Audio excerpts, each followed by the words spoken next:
My name is Elena. One of my family members, my grandpa, we call him Huelo, and he's not my mom's dad. So my mom's parents got divorced and her mom remarried to Huelo. He doesn't have his papers yet, so he's in danger of getting sent away. He himself is deciding to move back to Mexico so he doesn't get taken away to another place or city. How about your abuelo? What did he do with you guys?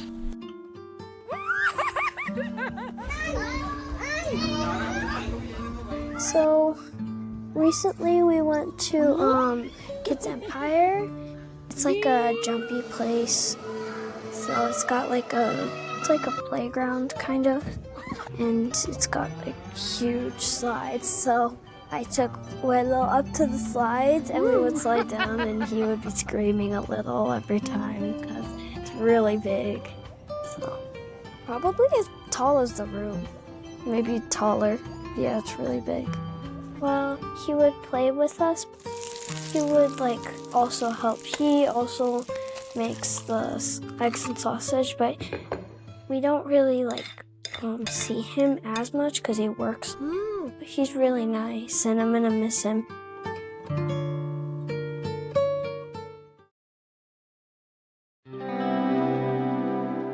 What if travel didn't just change your scenery, but transformed you? Join us for the Chicago Pilgrimage, March 19th through 22nd. Experience the city through a justice lens where place, policy, and power collide. Or journey deeper on the Palestine Pilgrimage, May 21st through 31st. Learn about peacemaking from faith leaders across Jerusalem, Bethlehem, and the West Bank. So go to chasingjustice.com to find out more. Come ready to be changed.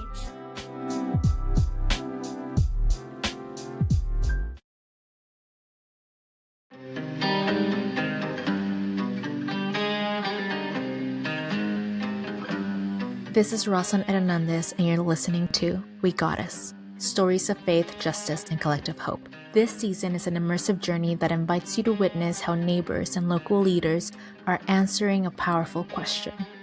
How do we acknowledge brokenness and challenge oppression to cultivate and preserve communities so everyone can flourish?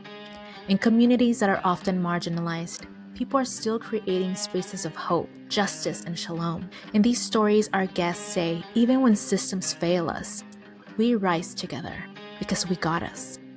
In this episode, we have a story about an issue that is affecting thousands across the country.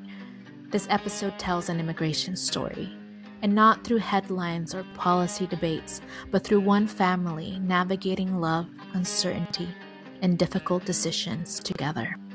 A story about how even the youngest members of our community say, we got us.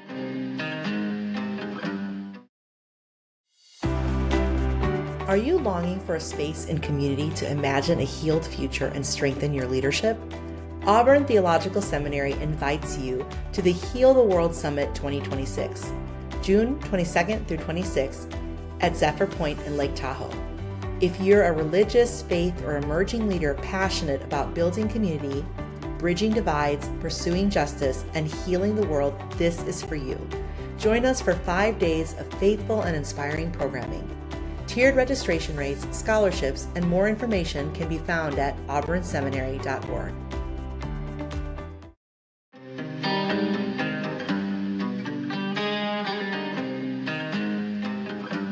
As you've heard, we have young storytellers in this episode. And in order to protect their identity and the identities of their family members, we'll only use their first names. The voices you'll hear belong to Jessica and her daughters, Elena and Ari. Jessica grew up in Chicago, where her mom and stepdad still live. Shortly after her youngest child was born, Jessica and her husband decided to move their family to Texas, near Houston. Their family recently faced a difficult decision when Jessica's stepdad chose to return to Mexico rather than risk detention by ICE. The thing that really is hard as a parent right now is that our children, we cannot shield them from everything. When my mom told me that her and my stepdad had decided that he was going to self-deport, like as a family, we'd been, talking and trying to figure out what's the best step. I do a little bit of work also with immigration law and like helping immigrants know their rights and help point them to legit legal services because there are people out there who take advantage of immigrants. My stepdad has been here for over 25 years, but because of, legal red tape and a system that is incredibly flawed and that even creates illegal immigration with people who are trying to do things quote unquote the right way when honestly there isn't even a right way. It causes a lot of panic, and it caused us to panic as a family. I've been around immigration stuff enough to know that because the system is so flawed, people will get lost. Families will be separated. Rather than take the risk of being violently separated by the system, this family chose to separate on their own terms. And while this is an empowered action, it is still difficult to live with. The emotional and relational toll of situations like this is affecting 3 generations of this family. Here's a bit of what Elena was experiencing. How do you feel about your grandpa moving? Makes me really sad because we won't be able to visit him as often. And Benny's so young. Benny is my little brother. He's 3, almost 4. So he doesn't know him well. He won't remember him or have like a special connection with him like me and Addie. And my sister Aria, she's 9 in September. So he's fun, but we don't get to see him like when he doesn't get to visit us because he's afraid he might get caught at the airport. He only visited us in Texas a few times, like 2 or 3 times. So we don't get to see him that often anyways. Even without him moving to Mexico, we still don't see him that often. The fear Jessica and Elena describe isn't based on hypothetical situations. ICE is subjecting many immigrant communities to racial profiling, increased violent enforcement, human rights violations, unlawful arrests, sudden policy changes, killings, and the emotional toll that comes with all of that. And it's not just on the news and social media, it's in our very neighborhoods, at our local schools and neighborhood businesses, at the intersections where the eloteros, the fruit vendors, and the taco trucks sell, in our streets and in our homes. We hear from family members, neighbors, and friends that our people are being taken, physically attacked, and some even killed. And then you go into the safety concerns of when they're detained. Historically, people in detainment have not been treated well. Things have been hidden and people lose their lives. And so it really was a matter of life or death for my family, that we did not want to risk losing someone that we love. So my stepdad has been here for so long. He was a pastor. He pastored an entire community in the suburbs of Chicago. No criminal background, but in that moment, you can't trust that any of that is going to matter. And honestly, as a family, it did kind of feel like we were giving into fear, that we were resigning after so many years of fighting to keep my stepdad here. Because when you have a member of your family who is undocumented, you go through these seasons of being afraid if they're going to be detained. If they get stopped by a police officer, what's that going to mean today or in 2 years? Their job, it's a constant worry, not just for that individual, but for your entire family. So when he decided to self-deport, honestly, I did not know when we would see him again. And I did not want my children to not have a chance to say goodbye to their grandfather. The kids and I quickly went to Chicago, and I wanted to give them an opportunity to say goodbye. But in order to do that, I had to explain to them, what was going on. And since they were so young, we did not explain the dynamics of his immigration status, and a lot of times for his own safety, because kids will blurt things out. They don't have a filter. And that's common in a lot of families that have undocumented family members. They don't know for years that a family member is undocumented. They don't even know that they themselves are undocumented because of fear that they're going to say something their parents don't tell them. So for that reason, did not tell my kids. We didn't want them to say something on accident. So in this moment, there was a sense of relief that I could tell them the full truth of their abuelo's experience here in this country.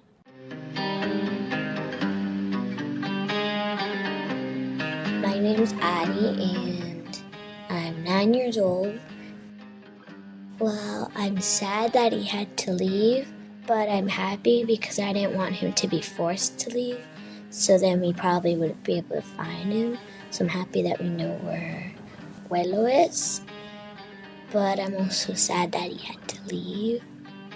And I don't like that families are being split up because of that. Well, yeah, I'm gonna miss seeing him. And I'm actually pretty glad when Mommy told us because I was kind of happy, like I said, that he won't be forced to leave. And I have always wondered why he can't really come visit us that much. So it kind of felt good just like to know why, even though I didn't like the reason why. And like Adi mentioned, she was relieved to hear the truth. She was relieved to hear a lot of things were starting to make sense for her. But it's just horrible that it had to be under these circumstances, that we couldn't tell her out of celebration that because abuelo finally got his citizenship or something. She had to find out these news because we were worried that something would happen to him, that he would get deported and we wouldn't be able to find him, or worse. So it was a really hard experience for them. They're aware of, different immigration policy, but for them to see like how close it hit them. And to be completely honest with you, he's not the only family member that we are worried about. So you don't realize how much we have to shield from our children until these things happen and start to impact families for real. Essentially, they have to be entrusted with adult problems, right? They have to grow up a lot faster than they're supposed to. They're a part of their innocence does get kind of robbed, in our situation, I had the luxury of being able to explain to them, to talk to them about it, to give them space to express their feelings. They got a chance to say goodbye to their abuelo. We were able to spend time with them over the summer before my stepdad left. A lot of families don't have that luxury. A lot of families don't get that experience at all. And it's heartbreaking.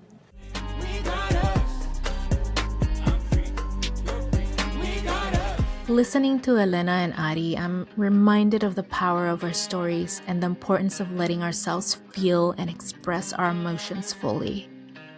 Our stories, even the ones where it may feel like we may be giving in to fear, are necessary. And all the emotions that come with those stories, the grief, the anger, hope, sadness, even exhaustion, are not weakness.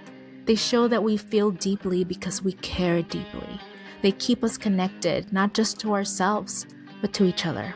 And they remind us that we are all in this together, even the younger ones amongst us. I wanted to take this interview because I wanted other people to know how it's impacting other people's lives. And it's especially impacting children because their families are getting split apart. And even as they navigate their own grief, Elena and Ari are still practicing solidarity. Through a local organization, their family has been supporting newly arrived refugee families with basic needs like groceries. And what do you like about helping other people? Like, how does it feel for you? Like, why are you helping other families who have just arrived in the United States? They've been there for a while. I really like helping other people, and I don't like it when I see other people sad or upset or it just makes me want to fix it. So right now, I'm happy that I can at least help. So it makes me feel very happy, and I always like going because then how do you say it? Like, What? Like a new friendship or something. Yeah. And then we get to know more people.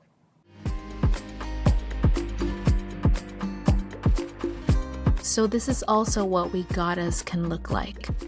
It can look like following the lead of a 10 and a 9-year-old who want to tell their family's story. It's meeting new neighbors and making new friends. It looks like holding space for each other's pain. It's being with each other in difficult times without trying to provide easy answers. It's people choosing connection, care, and solidarity, even when things are uncertain. And We Got Us isn't just a slogan some adults say. It's a discipline with plenty of space for everyone, regardless of age, to show up for each other in whatever ways we can. Before we wrap up, we want to leave you with some practical hope and encouragement. So honestly, I have been really struggling. I have been having a hard time finding a balance because there is no balance, especially as a parent when you're trying to take care of yourself, right? Protect yourself, stay informed, and then doing the same thing for your children. So all that to say, for those who have been struggling really hard, I am horrible at self-care. As a Latina, that looks very different for me and members of my community than it does for someone else. I think that's a luxury that a lot of us just don't have sometimes, many times. I think for me specifically, survival mode has been a constant for a while, but we still have to find some way to rest, too, that it is also an act of resistance. Saying, yes, things are hard and the lucha is there, but my gosh, I am going to rest when I need to. So I think this is the best advice that I can give because it's the thing that has served me the most. I don't know who said this. I wish I could credit this to someone, but it's something I'll pass out because it served me so well. When you're in a choir and you're producing a loud sound together, if everyone in the choir breathed at the same time, there would be silence, right? You wouldn't hear anything. But if, as a choir, you're singing and each person takes a staggered breath and you're resting, your neighbor next to you is singing, they've got you. They've got your back. They're producing the sound while you rest. And the entire choir is still creating this piece of beautiful music and movement. That's what it's like in this type of work of justice and advocacy and just being there for each other. You can breathe. You can rest knowing that your neighbor is still doing it. They're doing the work. And then when they need to take a breath, they trust that they can do that because you've got their back. And that's the only way that you're going to be able to keep going for the long run. That really helped me a lot when I heard that metaphor of being in justice is like singing in a choir. You can give it your all, sing your loudest booming voice, but you're going to have to take a breath. Okay, Addie, so what would you say to other kids like you? How can they do something in their family? How can they either ask for help from their family members or how can they help their family members? Well, I mean, if your parents are sad because their parents or their siblings were sent away or something, maybe you can make them a card, or you could get them flowers. You could make them something like I do. You can read them a book, and even just giving them a hug or telling them you love them can cheer them up. And you could also play with your parents. You can ask them to come play with you. And that always cheers Mommy up and Papi. You know how you feel a lot of things and then you don't know exactly what you're feeling? What do we use to help you figure out exactly what you're feeling? So Mommy prints out this feelings wheel. So it's a circle and then at first it has like the main emotion, sad, anger, happy, excited, or stuff like that. And then it gets deeper and then deeper and then deeper, and it can help you express your feelings and how you feel. That helps me a lot. Any words of hope or encouragement? I don't know if this is necessarily encouraging, but it's hard. Like, I mean, to be completely honest with you, Rosalind, like being hopeful and encouraging right now is really hard. But if anything, like, don't be afraid to share how hard things are going for you. It's something we do it's actually my favorite thing that I do with the women at my church at a retreat. It's modeled from the Wailing Women in the Bible. Every year with the women in my church group, we go on retreat in the woods, and we have a moment where it's pitch black around us. We yell out in anger. We yell out in mourning. We yell out in desperation. We weep. We cry together. But we do it rooted in our faith, knowing that this is something that we have to experience together, and no one needs to do that alone. So grab a friend, grab someone, and yell outside of a balcony, a guttural yell. Like, go scream in the depth of the woods and cry, and maybe is a little scary or feels a little dramatic, but it's been very therapeutic for me and for the women in my community. Sometimes you just gotta let out a yell and do it together.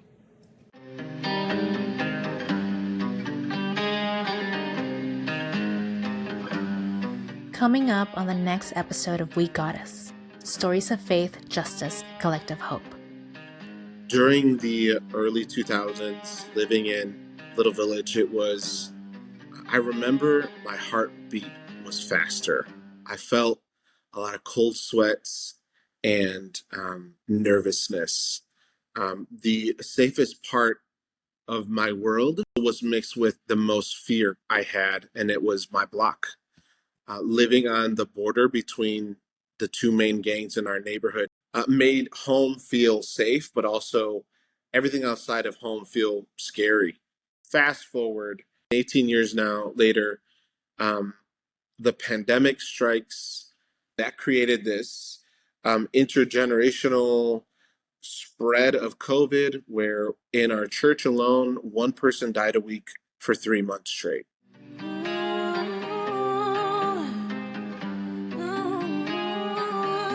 This podcast season was made possible by the Storytellers Collective, a program of Christians for social action. This episode was produced, content edited, and narrated by me, Rosalind Hernandez, with sound editing by Nassim Bolas. The theme song for this season is We Got Us. It was produced in collaboration with Common Hymnal and the Storytellers Collective. And we want to give a special thanks to Elena, Ari, and Jessica for sharing their story. To learn more about this episode, you can check out the show notes. And if you haven't already, share, leave us a review, and subscribe so you don't miss future episodes. This episode is available on our YouTube channel, so please keep the conversation going on YouTube comments. You can find us at ChasingJustice_. That's Chasing Justice without any spaces. ChasingJustice_.